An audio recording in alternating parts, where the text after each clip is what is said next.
voudrais tout d'abord remercier le professeur Bileko pour l'opportunité qu'il donne aussi bien aux étudiants que professionnels de santé de participer aux conférences qui se tiennent ici à la salle de réunion de l'OMS. Le thème d'aujourd'hui est un thème d'actualité, surtout dans notre environnement sanitaire, qui savait que nous avions beaucoup d'hôpitaux, mais il n'est pas rare d'entendre parler des critiques, parfois négatives, sur le fonctionnement de nos hôpitaux, sur plusieurs aspects liés au fonctionnement de ces hôpitaux. Voilà pourquoi le thème a recueilli particulièrement mon attention et je remercie le professeur Bileko une fois de plus. Je remercie M. Mouyokani qui, en sa qualité d'ancien directeur du CHU, directeur général du CHU, a eu à poser des actions qui ont quand même marqué le système de santé. Et aujourd'hui, nous avons l'occasion de lui donner la parole afin qu'il nous édifie un peu plus sur le mode de fonctionnement d'un hôpital à travers ce thème, projet d'établissement hospitalier, outils de gouvernance. Donc, Monsieur Mouyokani, merci beaucoup pour ta disponibilité et nous donnons la parole. Monsieur Mouyokani, expert en santé publique, et il va se présenter. Je le ferai en 2-3 mots. Je suis un professionnel de santé publique. J'ai passé toute ma carrière à ne faire que de la santé publique. C'est la seule chose que j'ai su faire dans ma vie. J'ai travaillé. Les premières fonctions que j'ai occupées, c'était de diriger un projet pilote de soins de santé primaire. C'est en sortant de l'INSA, puisque je suis de la toute première promotion des licences de santé publique. C'est important aux jeunes de le savoir. J'ai travaillé 4 ans à Kinkala, à diriger ce projet de service de santé de base, comme cela s'appelait. Et puis, je suis allé en Belgique, à l'école de santé publique de l'Université libre de Bruxelles, où j'ai poursuivi mes études, 2e cycle, 3e cycle. Et après, je suis rentré.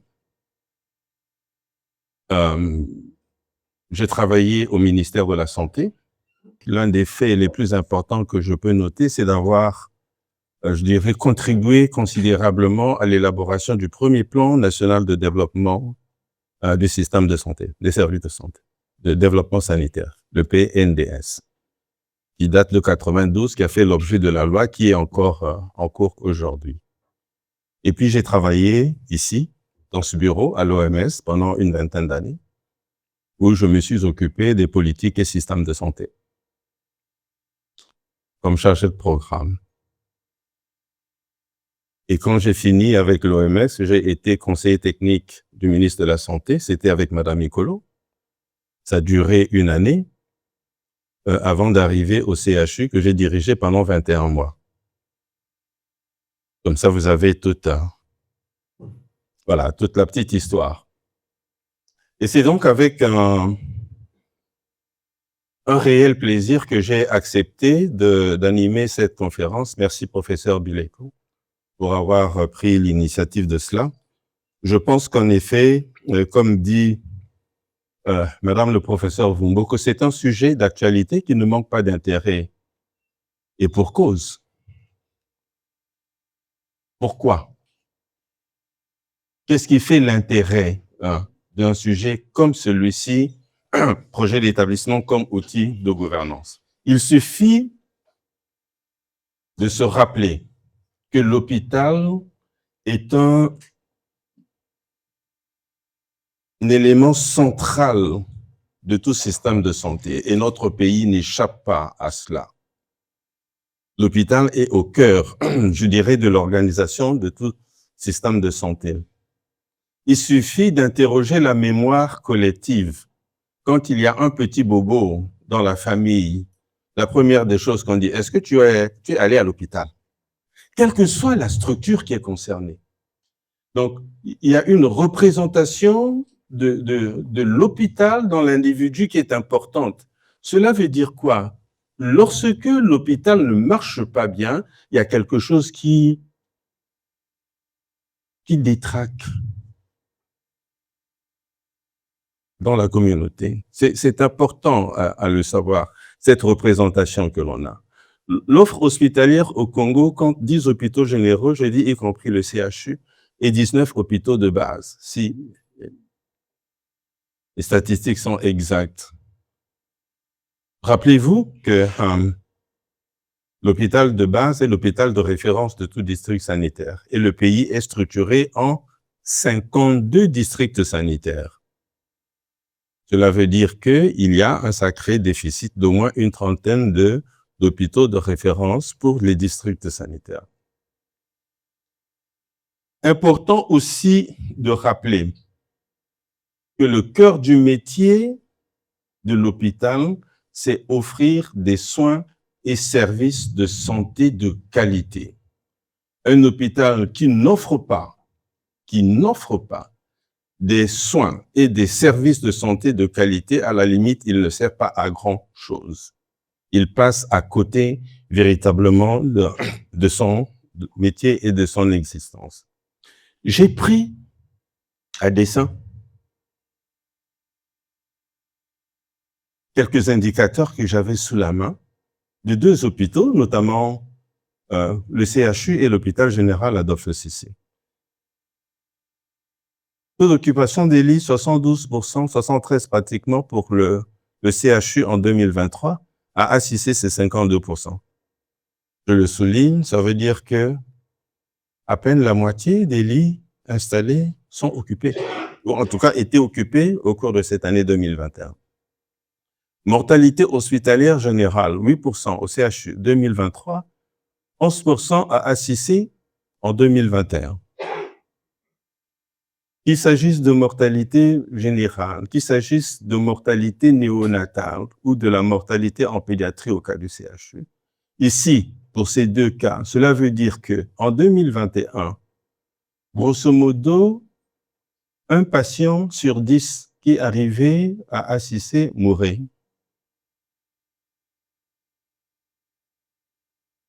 Pareil, néonatal, 104 pour 1000. Ça veut dire que, grosso modo, 1 pour 10 également. C'est beaucoup. C'est beaucoup. CHU 2023, 19% de taux de mortalité en pédiatrie. Et ça sort des rapports officiels. Cela veut dire que ces indicateurs, en ne prenant que cela veut dire qu'il y a quelques petits soucis dans l'offre de soins et services de santé de qualité dans nos hôpitaux. Ils ne sont pas les seuls. Si on regarde les statistiques de tous les hôpitaux, ça, c'est assez similaire, c'est assez proche. Donc, les préoccupations sont centrales. La question, c'est, est-ce que nos hôpitaux réalisent véritablement le cœur de leur métier et à la satisfaction des uns et des autres? Les indicateurs que je vous ai montrés à dessein traduisent en réalité, sont le fait d'un paquet d'insuffisances, de contraintes, de dysfonctionnements qui caractérisent les hôpitaux dans notre pays.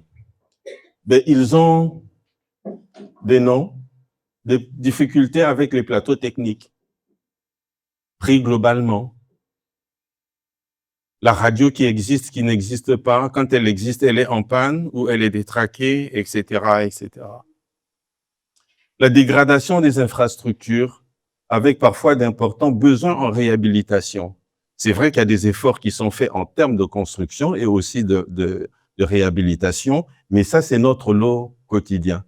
Difficulté à assurer la disponibilité des médicaments et leur dispensation au lit du malade. Ça doit siffler dans l'oreille de quelqu'un. La pharmacie hospitalière, je sais que ça fait l'objet de discussions déjà ici, et aussi ici. Financement insuffisant et faiblesse dans la gestion budgétaire et financière. Le ministère de la Santé est en train d'élaborer actuellement les comptes de la santé pour les années 2021, 2022 et 2023. Les dépenses courantes de santé sont encore très importantes, dépenses des ménages, qui se situent au-dessus de 43%. Ça veut dire qu'il y a des gros problèmes dans les financements, y compris le financement des hôpitaux. Les ressources humaines les situations se présentent à la fois en termes de pléthore dans certaines catégories, de déficit et aussi de qualité. De qualité. La qualité du personnel qui exécute les soins. Et effectivement, lorsque vous mettez tout ceci, hein, les questions de ressources humaines, les questions de médicaments, on explique pourquoi est-ce que la mortalité hospitalière est importante.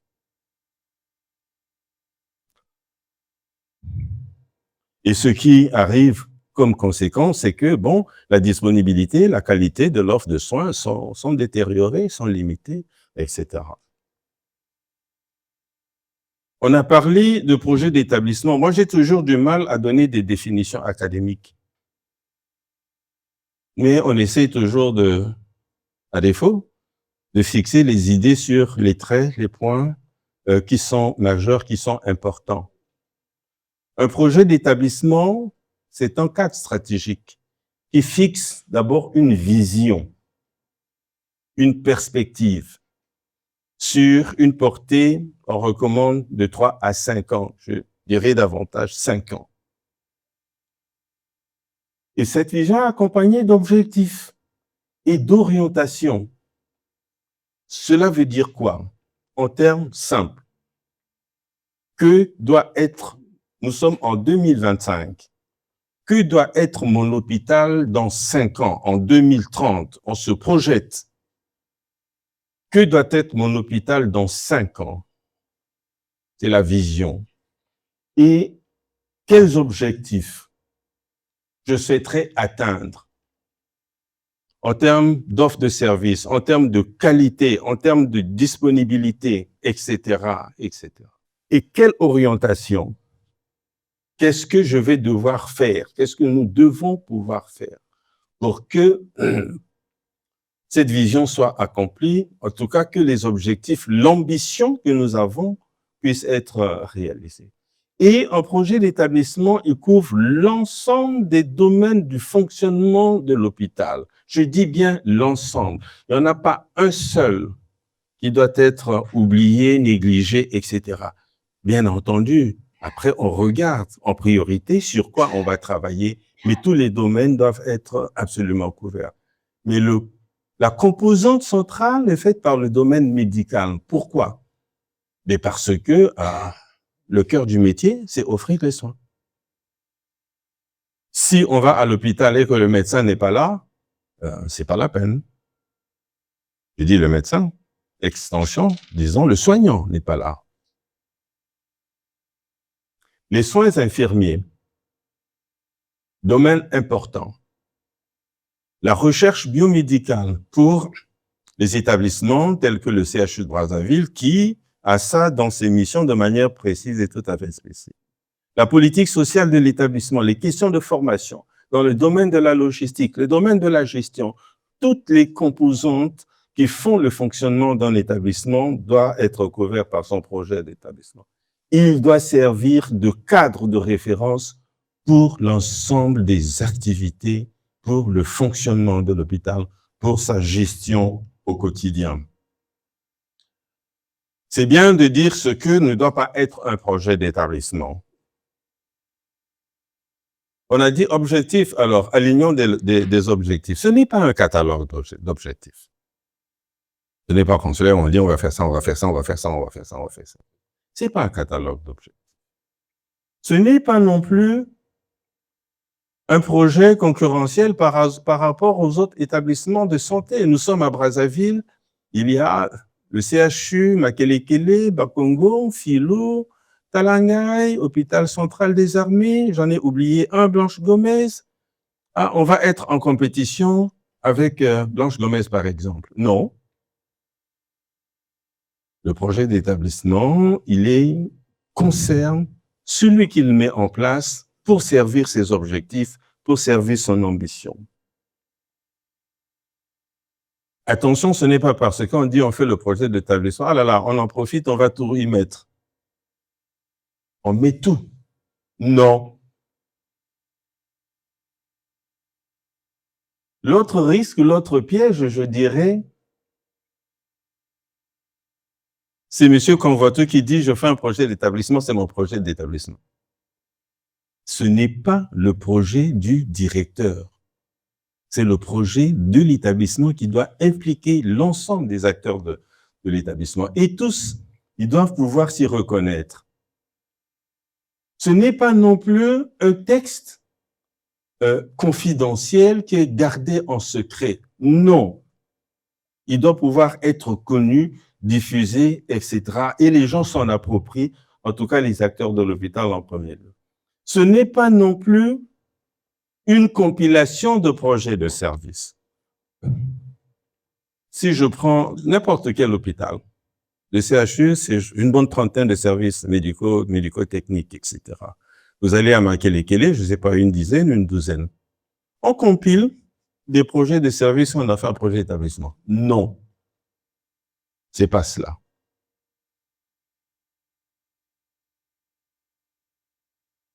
J'ai fait cette diapo juste pour dire que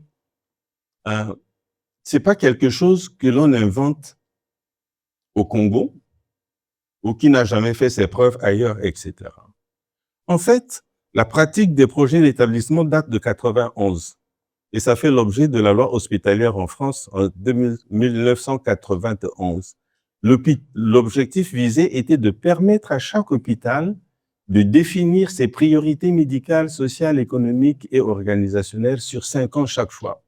Et je sais que le projet d'établissement aujourd'hui, il est obligatoire en France pour chaque établissement, pour chaque hôpital public, en tout cas. En Afrique, le Togo a lancé le projet d'établissement hospitalier dans le district autonome de Grand Lomé. L'objectif est de doter chaque structure hospitalière publique d'un cadre stratégique clair. Je sais qu'il y a d'autres expériences en Afrique, notamment en Côte d'Ivoire, au Rwanda, puisque j'ai retrouvé quelques illustrations. Ce qui est important à retenir, c'est que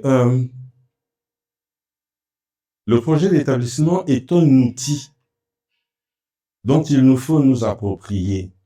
Et je vais m'atteler à montrer pourquoi, toujours comment. Pourquoi? Parce qu'il doit reposer sur des principes directeurs. L'un des principes directeurs est que c'est un document de référence. Le professeur Bileko le sait. Le dernier PNDES qu'on a évalué au moment où on a fait la revue à mi-parcours, avant l'élaboration de celui-ci, qui est en cours actuellement.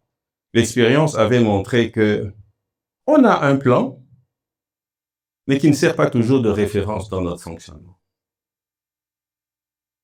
Lorsqu'on ramène tout ceci à l'échelle d'un hôpital, le projet d'établissement en tant que cadre stratégique doit être la référence pour la gestion, pour le fonctionnement au quotidien. Il pose les principes d'action, les orientations stratégiques pour les années à venir, je l'ai déjà dit. Il est construit à partir des évaluations internes et externes de l'établissement. Je vais y revenir. On ne l'invente pas comme ça. Il faut avoir une excellente, j'insiste, une excellente connaissance de son établissement pour pouvoir proposer son projet d'établissement. J'ai des illustrations très claires quand je dis vraiment avoir une excellente connaissance de son établissement. Il est élaboré avec la participation active des parties prenantes. Et qui sont ces parties prenantes? Ce sont les acteurs, je dirais les acteurs clés de l'hôpital. Quand on dit les acteurs clés, on pense tout de suite au directeur général, au directeur de l'hôpital, au directeur au chef de service, etc. Non, pas seulement, pas que. Les coordonnateurs de soins. Par exemple, pour ne citer que cela, les majors des services, ce sont les acteurs clés dans le fonctionnement de l'hôpital. Ceux qui s'occupent de la gestion des malades, là-bas, à l'administration, ce sont des acteurs clés dans la gestion de l'établissement. qui peuvent emmener qui peuvent emmener l'hôpital aussi bien à progresser que véritablement à regresser. On l'oublie trop souvent, malheureusement. Le projet d'établissement doit être centré sur les besoins des patients. Et ceci en lien avec ce que je disais tantôt, que c'est d'abord, il répond, le cœur du métier de l'hôpital, c'est offrir des soins. Et qui sont les bénéficiaires des soins? Ce sont les patients. Cela veut dire que on doit considérer d'abord les besoins des patients en développant le projet d'établissement. L'implication, je ne sais pas si vous la percevez tout de suite. C'est la suivante. Les décisions de gestion qui sont prises, est-ce qu'elles servent les besoins du patient ou accessoirement? C'est ça, le principe directeur. Quand on a compris ceci comme principe directeur, on se rendra compte que chaque décision de gestion qui doit être prise doit d'abord être focalisée, centrée sur les besoins du patient à l'hôpital et pas autre chose. Et vraiment pas autre chose. C'est pour cela que c'est un principe directeur important. Je dis vision sur 5 ans. Cela veut dire quoi? Une prospective stratégique et très participative. Analyser la situation de l'établissement et des évolutions futures que l'on peut prévoir. Rêvons un tout petit peu. On parle d'intelligence artificielle aujourd'hui. Quel est l'hôpital au Congo qui se dit qu'on peut aider les praticiens à affiner leur diagnostic en faisant appel à l'intelligence artificielle? Comment est-ce que ça peut aider? Comment est-ce que ça peut servir les besoins du patient au sein de mon hôpital? Si vous n'y pensez pas, personne n'y pensera pour vous. Ceci est certain.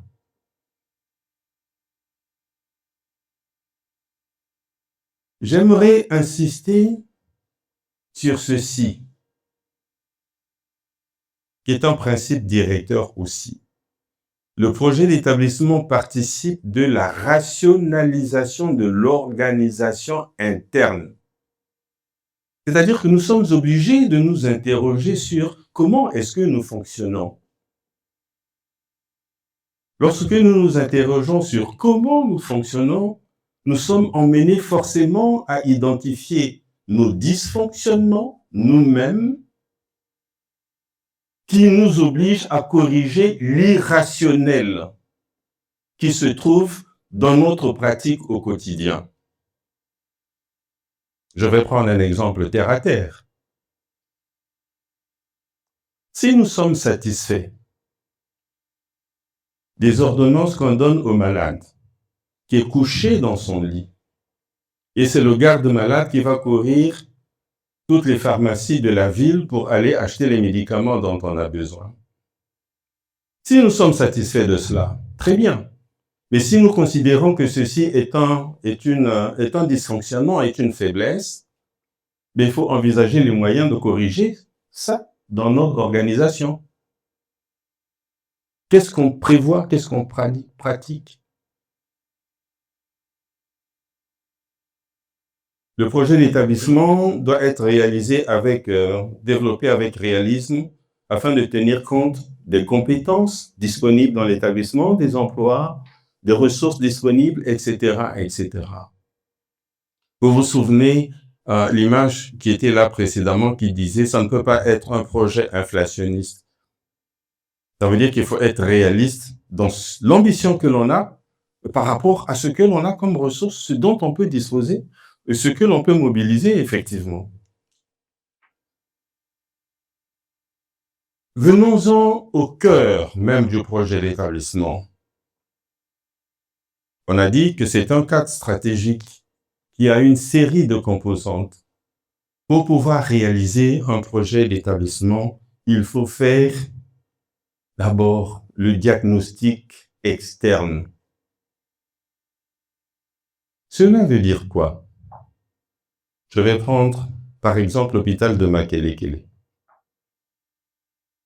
L'hôpital de Makelekele s'interroge Qu'est-ce qui est dans mon environnement externe? Mon environnement externe à l'hôpital de Makelekele, c'est peut-être le réseau de centres de santé qui sont dans le district sanitaire et ailleurs et qui réfèrent chez nous. Mon environnement externe, c'est certainement aussi le CHE vers qui j'envoie. Comment est-ce que je me positionne par rapport à ces centres de santé, par rapport au CHU? Mais pas que. Mon environnement externe, et c'est aussi la collectivité locale qui est dans l'arrondissement de Makelekele, le conseil départemental. En quoi est-ce qu'ils sont importants pour mon fonctionnement ou bien qu'ils interfèrent avec mon fonctionnement? Mon environnement externe, c'est aussi où est-ce que nous nous approvisionnons en médicaments? Est-ce que c'est la seule source de médicaments qui existe sur la ville ou nous avons une diversité? Mon environnement externe, c'est aussi nous avons besoin à l'hôpital d'un certain nombre de corps de métier. Pondre la pelouse de l'hôpital, on le fait en interne ou bien on fait appel à un prestataire. Peut-être qu'il y a des gens qui le feraient mieux que nous. Et ainsi de suite.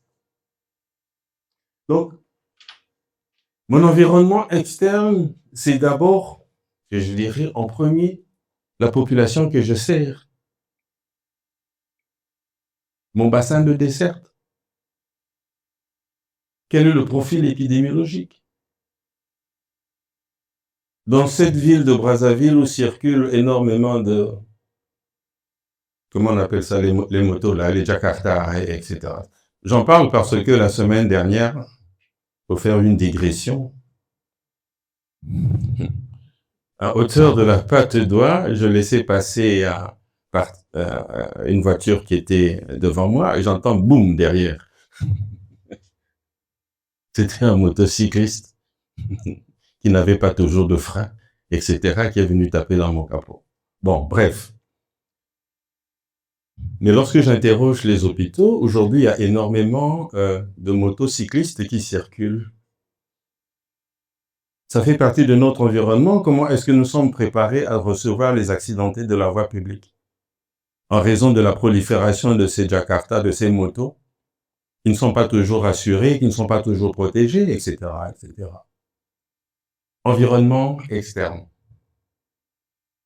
Mais notre environnement externe aussi, pour les établissements à autonomie de gestion, quels sont les partenaires qui peuvent contribuer, concourir au financement de mon établissement? Pour les établissements tels que les hôpitaux généraux, qui ont effectivement cette latitude que je mets sous l'autonomie de gestion, et qui ont des missions de formation, par exemple.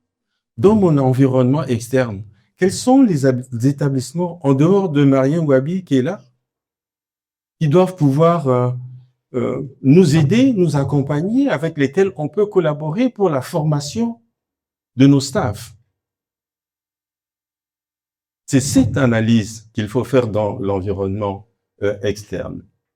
Ceci est un point qu'on ne regarde pas souvent.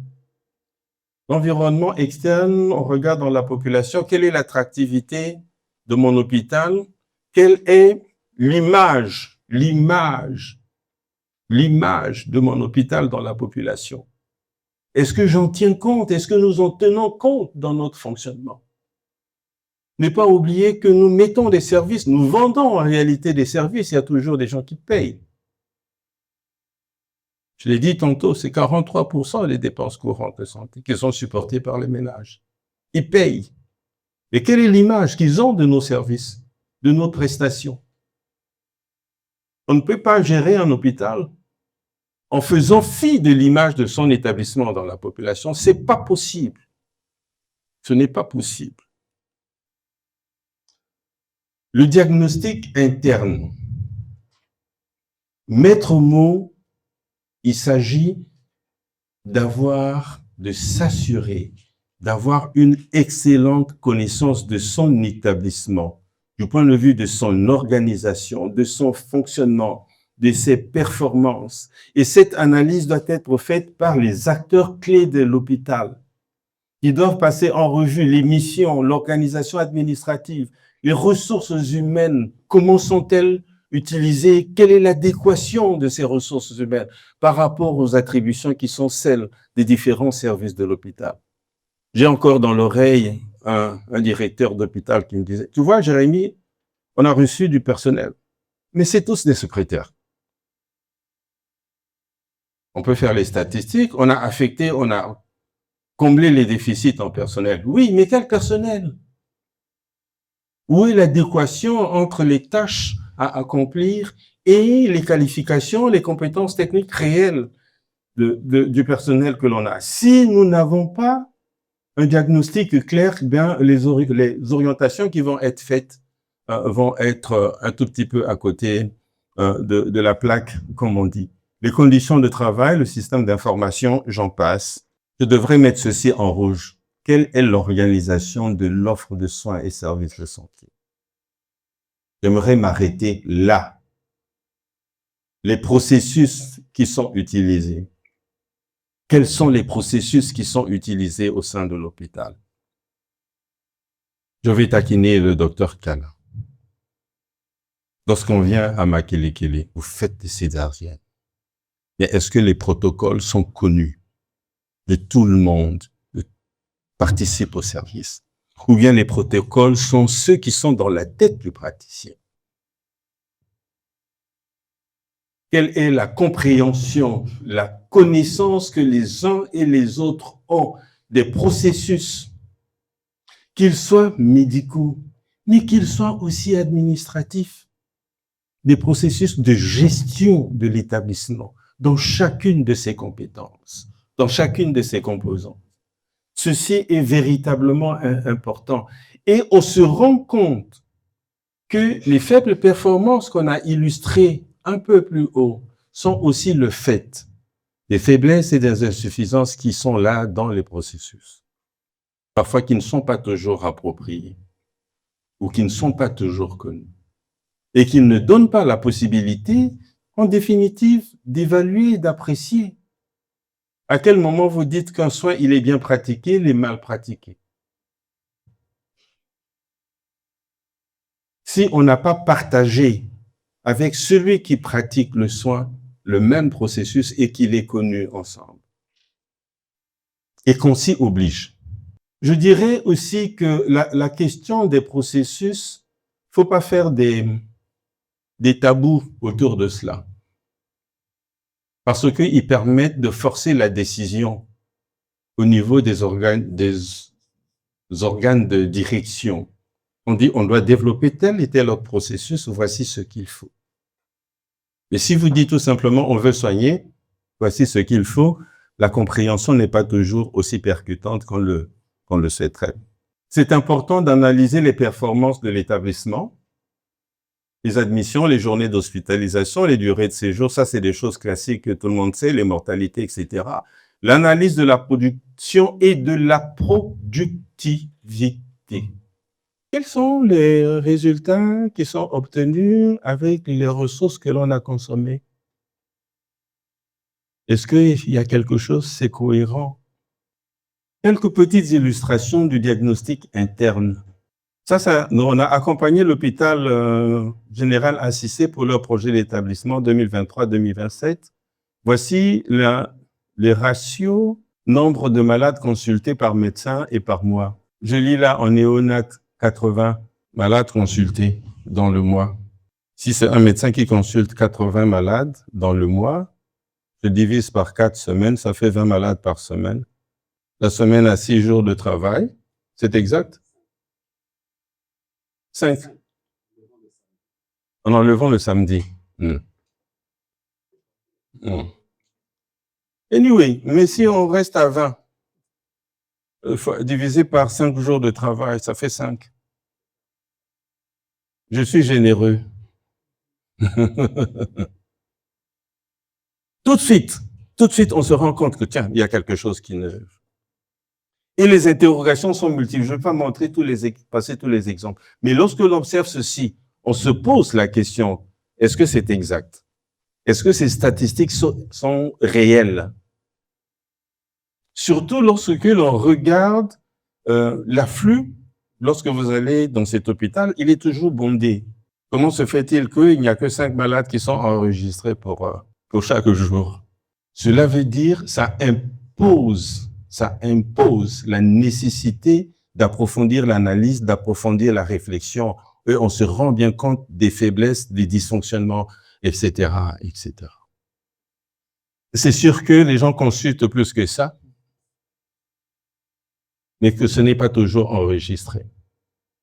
Et pour cause. Et si ce n'est pas toujours enregistré, cela veut aussi dire que la production, aussi bien en termes d'actes réalisés que de production financière, est conséquente. Voilà les questions d'analyse qu'il faut poser de manière très simple et très claire. Et nous l'avions fait lorsqu'on a conduit cet exercice à ACC. Autre illustration du diagnostic interne. Ici, ce sont les cas opératoires de 2017 à 2021. Il y a le Covid dedans en 2019. Régression constante. Mais ce qui nous avait beaucoup interpellé, c'est que on est sorti du Covid autour de 2020.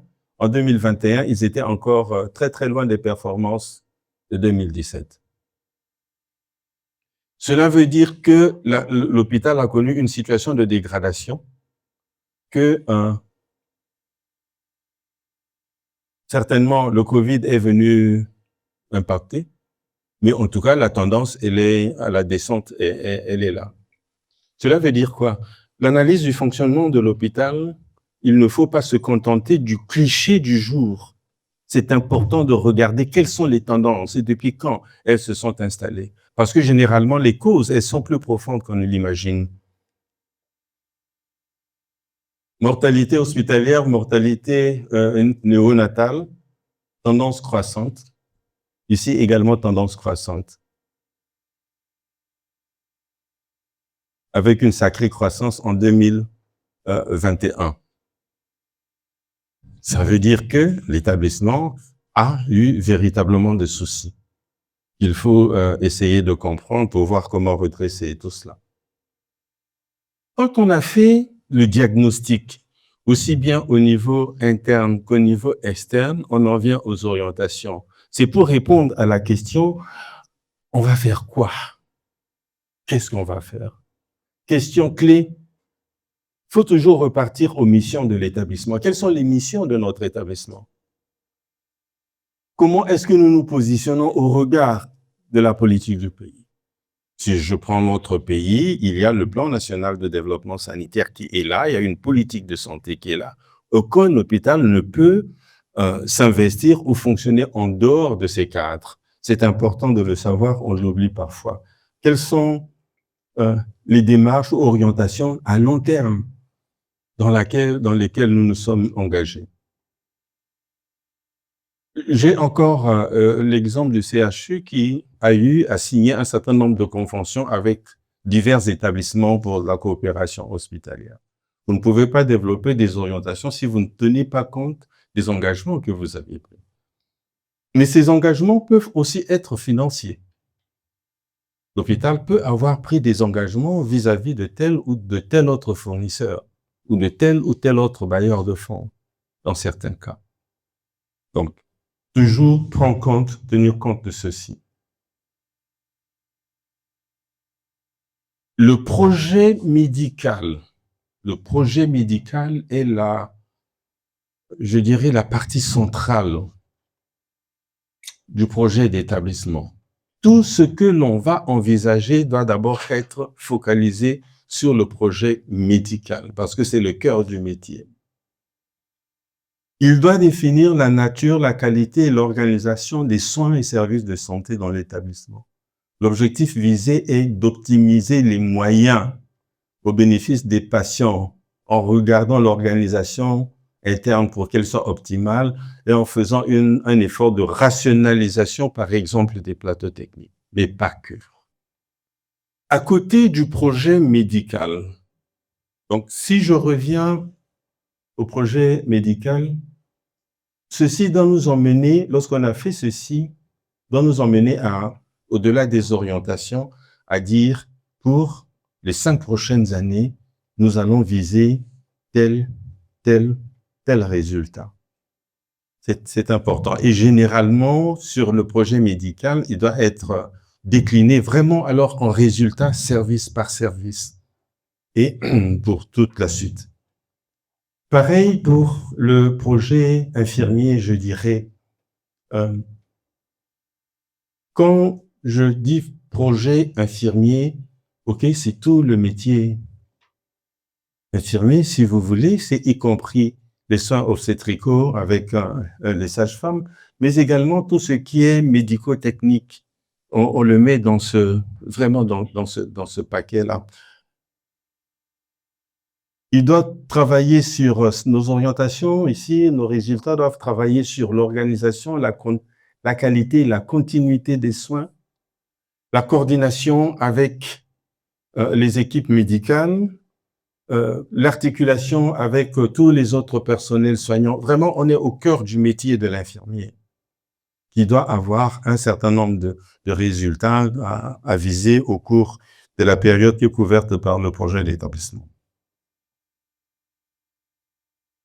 La question sociale, c'est la déclinaison dans ces aspects sociaux du projet médical. Il doit être exécuté par du personnel, par des individus, médecins, infirmiers et autres. Quelle est leur place là-dedans? La structure des effectifs par qualification, la gestion prévisionnelle des emplois de compétences, les questions de promotion professionnelle, les questions de conditions de travail, de gestion du temps de travail, de gestion de la charge de travail. Si vous voulez, toutes les matières qui relèvent du développement des ressources humaines et de leur gestion au sein de l'établissement sont traitées dans cette composante. J'ai cité les composantes, je dirais, principales. Le projet médical, le projet infirmier, le projet social, mais ça n'est pas tout. Il y a toutes les autres composantes en fonction de la situation de l'hôpital qui peuvent prendre une importance particulière. Le système d'information, par exemple. Moi, je continue à penser, de dire que le système d'information hospitalier devient de plus en plus important. Et soyons clairs, l'informatisation de ce système n'est plus, à mon avis, une option. C'est une obligation. Madame la conseillère, vous qui aussi qui présidez le conseil d'administration de la CAMU, vous le savez, tout comme moi, qu'à l'hôpital, on a besoin d'assurer la traçabilité du parcours des soins. Des soins qui sont effectivement consommés par, comme on appelle, l'assuré. Si cette traçabilité n'est pas gagnée, si elle n'est pas faite, le risque de dérive, elle est importante. Parce que vous serez obligé, dans vos prestations, de payer, parfois pour du fictif. Et malheureusement. L'autre risque, au-delà du fictif, si la traçabilité du parcours n'est pas parfaitement suivie, il y a la question du coût des prestations. Est-ce que les coûts donc, pour lesquels on vous demande des paiements correspondent effectivement à ce qui est pratiqué? Or, que je sache, je ne vois pas encore ces traçabilités assurées de manière claire, nette, dans chacun de nos hôpitaux. Cela veut dire quoi? Projet d'établissement pour chacun de nos hôpitaux avec informatisation qui permettent de gagner dans la traçabilité du parcours de soins. C'est important et aussi améliorer la gestion de l'établissement. Je ne parle pas du dossier médical, hein, numérique, etc. Informatisé. La gestion, le projet gestion, c'est la réponse logistique aux besoins de l'organisation de soins. L'hôtellerie, la blanchisserie, qu'on a oublié dans nos hôpitaux. Je ne sais plus dans combien d'hôpitaux on nourrit les malades ici aujourd'hui. La gestion des admissions, des déchets, les modes de management de nos hôpitaux. Je prenais l'illustration des pelouses à tondre. Il y a les principes de contractualisation qui sont possibles. Mais on peut le faire aussi pour les déchets hospitaliers. Il suffit de regarder comment est-ce qu'ils sont gérés à Brazzaville. En réfléchissant, il y a des principes de mutualisation qui peuvent être développés entre les différents hôpitaux. C'est pareil pour la stérilisation. C'est pareil pour la blanchisserie. Donc, et ça nous renvoie à notre analyse au niveau interne, mais également au niveau externe. Et la gestion des risques, des questions de sécurité, etc. Pour résumer, le processus d'élaboration du PEH, bon, j'ai travaillé pendant plusieurs semaines sur le PNDH, c'est ça. Donc, le processus d'élaboration peut être du PEH, le projet d'établissement, peut être résumé en 6 étapes. Étape 1, important, de mettre en place des organes de pilotage. Comme c'est un exercice qui implique l'ensemble des acteurs, il faut qu'il soit piloté et par la direction de l'établissement. C'est important et qu'il ne soit pas seul. Il faut, deuxième étape, avoir une bonne information de tous les acteurs de l'établissement. Il ne faut pas que les gens s'étonnent un jour de qu'est-ce qu'ils sont en train de faire. Ils ne se retrouvent pas. Et de toutes les façons, si les acteurs concernés ne sont pas impliqués dès le départ, ils ne se reconnaîtront jamais. Alors je dis bien jamais, ni dans les orientations que vous allez décider, que vous allez prendre, ni dans les résultats que vous allez indiquer pour votre projet d'établissement. Donc l'information et l'implication des acteurs est importante. Troisième étape, pour faire de l'analyse de situation, il faut collecter les données et les analyser. Et faire donc un atelier d'analyse de la situation de l'hôpital et de définition des principales options. Nous avons eu l'expérience de cela et ça marche. Ce sont les infirmiers, les majors des services, aussi bien médicaux que des services de gestion administratifs, etc., les médecins-chefs des services et leurs collaborateurs, les coordonnateurs de soins. C'est eux qui se réunissent, qui disent on va faire ci, on pourra faire ça. Ça, c'est pas possible, ça, c'est possible. En atelier. Et c'est eux qui pointent véritablement leurs insuffisances, leurs faiblesses, etc., etc. Et quand tout ceci est fait, la cinquième étape, c'est la formulation de l'avant-projet. Je dis bien avant-projet. C'est le document de travail que le comité de rédaction rédige pour sortir de l'atelier d'analyse de situation. Et puis la dernière étape, c'est une étape de validation. On a dit projet d'établissement, outil de gouvernance. Mais alors, rafraîchissons-nous les idées. C'est quoi la gouvernance d'un hôpital? On peut faire simple. Très simple. C'est l'ensemble des mécanismes, c'est les instances, c'est les processus et les pratiques. C'est aussi les relations de pouvoir qui sont ou qui permettent de déterminer la stratégie, de prendre les actions stratégiques, mais aussi tout ce qui est du fonctionnement de la gestion au quotidien de l'hôpital, c'est-à-dire diriger, organiser, contrôler le fonctionnement de l'hôpital. Je fais juste un petit commentaire. Le concept de gouvernance, il est tellement gros qu'il embarque aussi bien des mécanismes que des instances. Je prends, allez, l'hôpital de Makelele, puisque il me vient à l'esprit. Il y a un comité qui est présidé par le maire. Comment ça s'appelle? Comité de gestion. Mais il fait partie de la gouvernance de l'hôpital. La direction de l'hôpital, avec ses 5 ou 6 services, ça fait partie de la gouvernance. Ce sont les instances. Mais la gouvernance, c'est aussi les réunions que vous tenez, le comité de trésorerie. C'est aussi les processus que vous embarquez.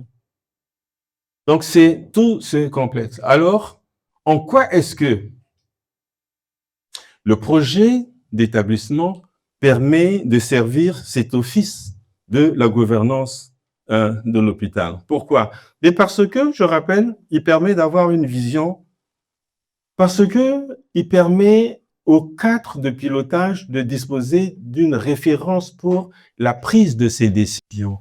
Votre comité de gestion, si vous avez un projet d'établissement à l'hôpital de Makeleke, eh bien, les décisions que prendra votre comité de gestion ne devront pas être en dehors de ce projet d'établissement. Des résultats qui sont préconisés et qui des objectifs que l'on veut réaliser. C'est aussi un outil de dialogue et de transparence qui favorise les concertations entre les différentes instances de l'établissement, commissions médico-techniques, les commissions paritaires d'avancement, et j'en passe, les commissions ou comités d'hygiène, etc., etc. Mais ça ne sera véritablement un outil de communication, de concertation, que si, au préalable, les uns et les autres, toutes les parties, ont participé à sa construction. Autrement, vous venez imposer quelque chose dans lequel les gens ne se reconnaissent pas. Un, ils ne seront pas intéressés. Deux, ils ne participeront pas. Outils de communication externe. Avec la tutelle, avec les usagers, avec les partenaires, je vais donner une illustration très, très, très claire là-dessus. Puisqu'on a été acteur de cela, je cite le projet d'établissement du CHU qu'on a fait pour la période 2019-2023, si je ne m'abuse. Je parlais de validation.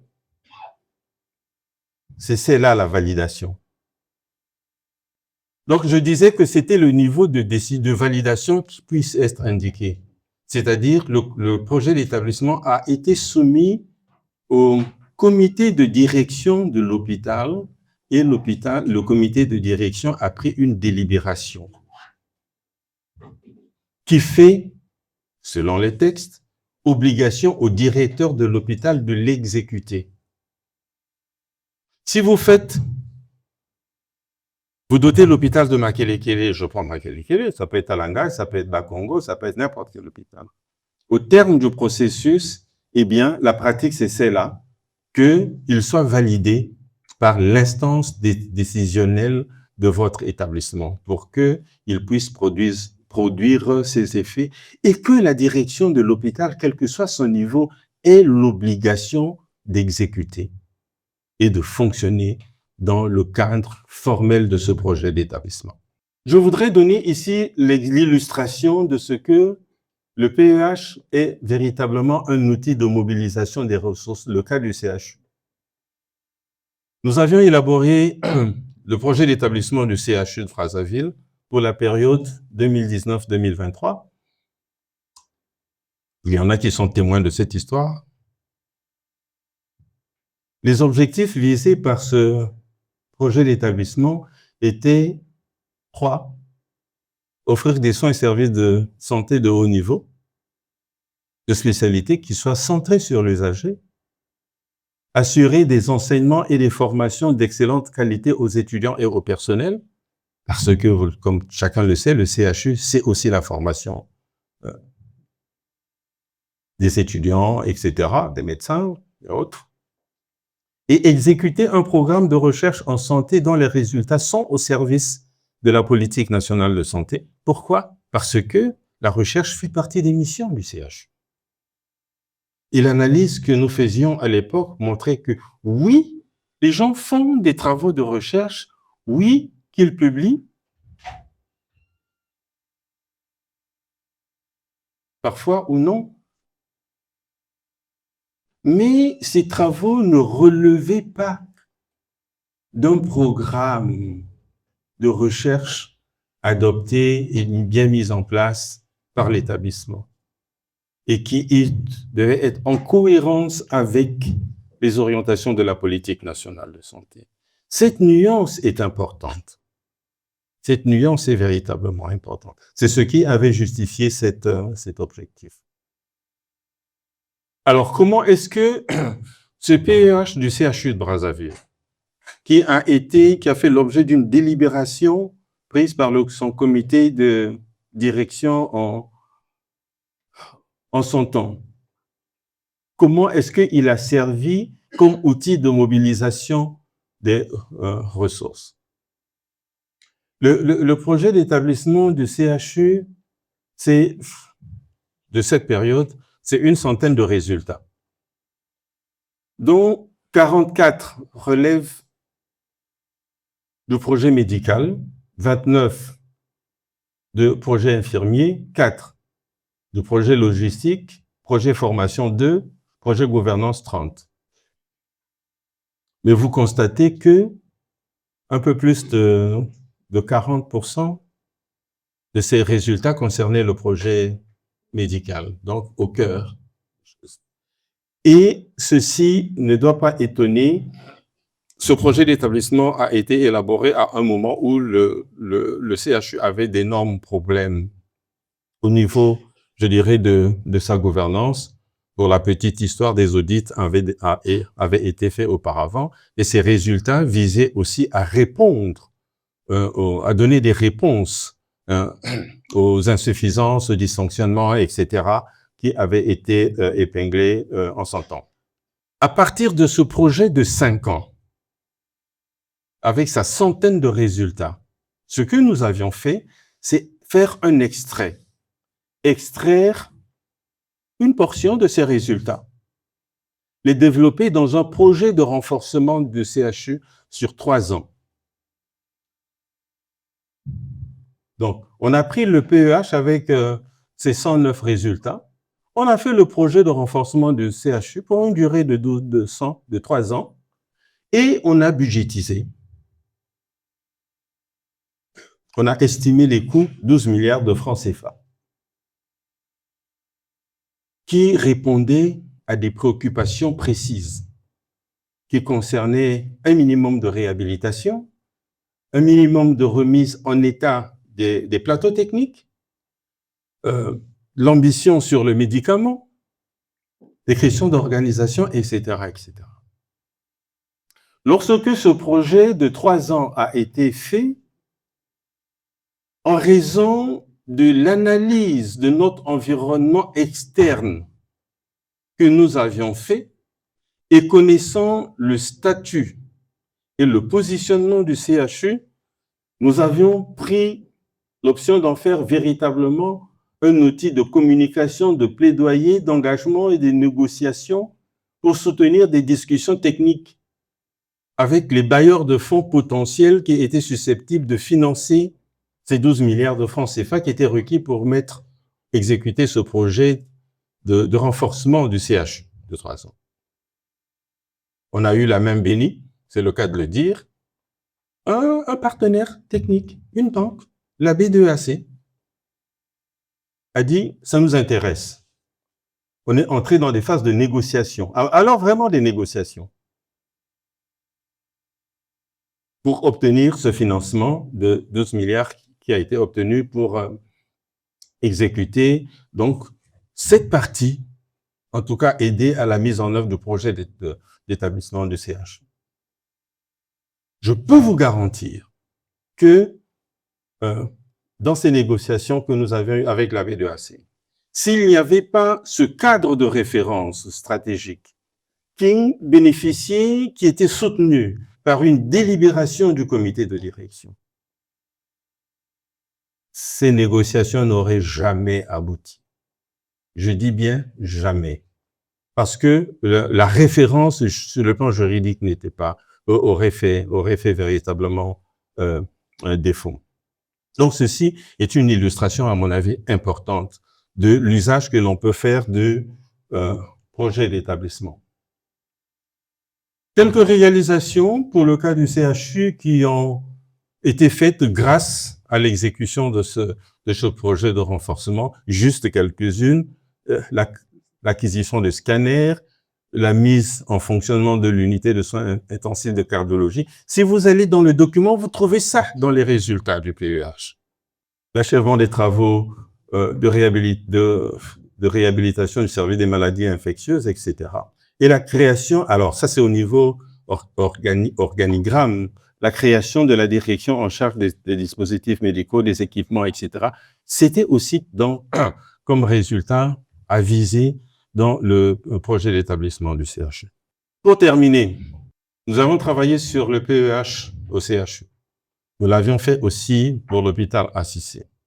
Et je dis, madame la conseillère, que, attention, doter l'hôpital d'un projet d'établissement, on court toujours le risque de l'ignorer dans la gestion quotidienne de son établissement. On a un joli plan, on a fait de beaux discours, on a célébré, on oublie et on ronronne dans la mise en œuvre de ceci. Deuxièmement, je puis vous dire qu'à bien des égards, gérer un hôpital en l'absence d'une vision stratégique tourne très très vite au cauchemar, professeur Bileko. Ceux qui, comme moi, ont une calvitie, les cheveux tombent encore plus à une vitesse accélérée. Tellement qu'on ne sait pas où mettre sa tête, à quel sens se vouer. Enfin, j'emprunte cette maxime japonaise. C'est bien d'avoir une vision, mais une vision sans action n'est qu'un rêve. On peut continuer à rêver. Mais une action sans vision tourne très très vite au cauchemar. Pourquoi? Et je termine par là. Parce qu'une action sans vision, on fait de la navigation à vue. Et on est sous la dictature de l'urgence. Des bonbons d'oxygène qu'il faut changer. Ah, il manque les médicaments, allez chercher le paracétamol. Je vous remercie.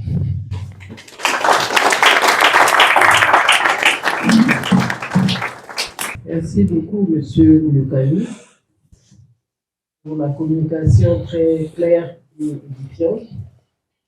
On aurait pu lui donner encore plus de temps de parole. Non, merci. Tellement qu'il y a des choses à dire qui n'ont pas été dites. Mais après, le débat est très personnel. Je voudrais aussi donc dire et rappeler rapidement que tout manager doit avoir à son esprit la question de savoir que devient ma structure dans 2-3 ans. Et c'est ça la vision stratégique qu'il faille développer à travers un projet d'établissement, sans lequel on navigue à vue, effectivement, et on ne tient pas compte de sa mission première. Nous sommes ici dans le contexte hospitalier où au quotidien nous entendons ce que disent les populations de nos formations sanitaires. Et il se trouve que dans le rappel que M. Moulekani vient de nous faire, l'élaboration d'un projet d'établissement est une démarche participative. Chaque acteur a sa place. Et il ne s'agit pas de la vision d'une personne isolée dans son coin, mais il s'agit de la vision de l'ensemble des acteurs.